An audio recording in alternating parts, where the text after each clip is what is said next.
Before we dive deep into the controls and functions of EQ, let's start by understanding how sound works. We're going to focus on two important concepts: frequency and amplitude. Frequency and amplitude are the two most important terms to understand when it comes to EQ.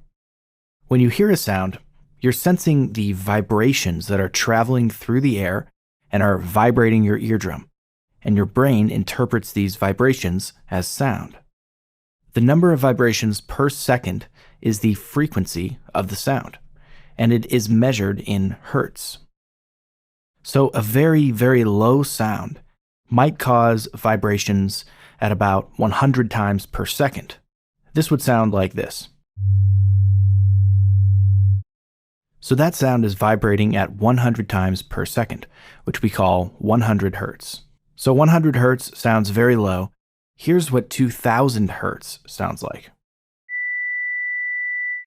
So that is 2000 hertz, or 2 kilohertz. We use kilo to denote 1000, so 2 kilohertz is the same as 2000 hertz. It's a much higher sound. The generally accepted range of human hearing goes from 20 hertz all the way up to 20,000 hertz.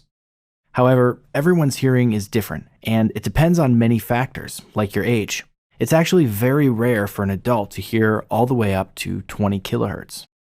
So that is frequency. It's measured in hertz, and it's how we measure the overall pitch of a sound. Now, the other very important term that we need to know is amplitude. Amplitude is the volume of a sound.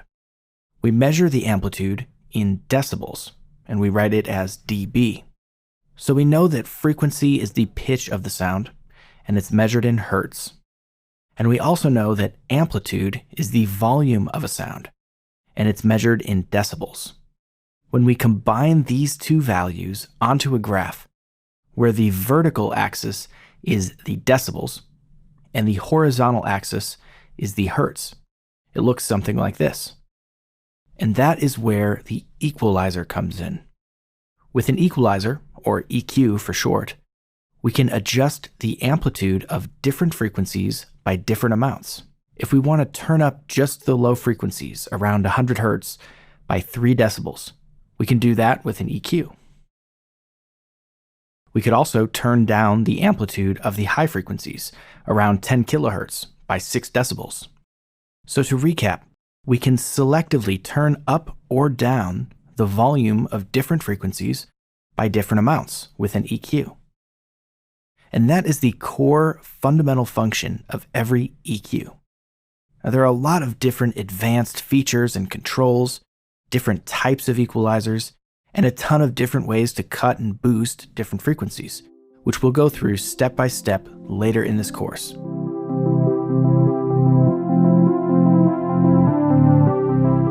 Let's look at what fundamental frequencies and harmonics are.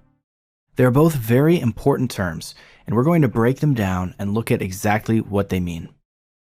Almost every sound has a main frequency that is louder than all the other frequencies of the sound. We call this main frequency the fundamental frequency. It is also usually the lowest frequency of the sound source. This fundamental frequency is also what we hear as the pitch of the sound. Let's listen to a sound played on a synthesizer, and we're going to see the fundamental frequency on the EQ analyzer. So when we play this sound, we can see the fundamental of the frequency spectrum is the largest at 440 hertz. That's because we're playing an A note on our synthesizer.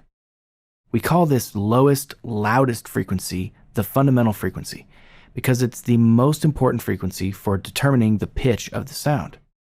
Now that we understand the basic principle of what a fundamental frequency is, let's move on to what exactly harmonics are.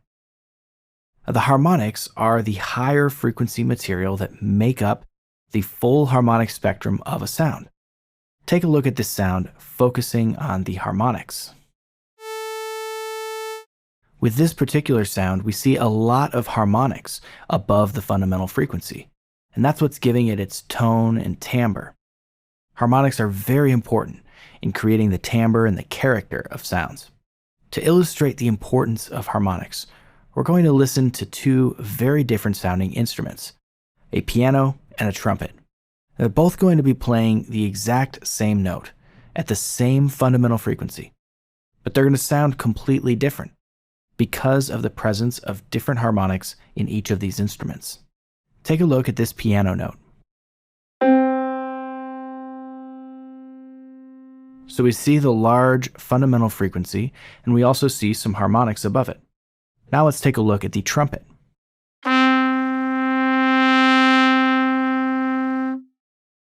So we can see how the harmonics are different from the piano to the trumpet. The trumpet has more higher frequency harmonics, which gives it a sharper tone. These different harmonic structures give these instruments very different sounds.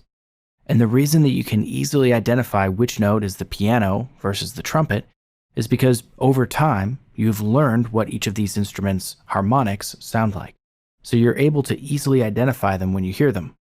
So to recap what we've learned so far, we know that the fundamental frequencies are usually the loudest, lowest frequency of a sound. And they are what gives us the identifiable pitch of a sound. We know that there are also harmonic frequencies which are very important in defining the timbre and character of a sound. We also know that the tool that we use to adjust the volume of frequencies is an equalizer, and we're able to adjust the amplitude of frequencies independently.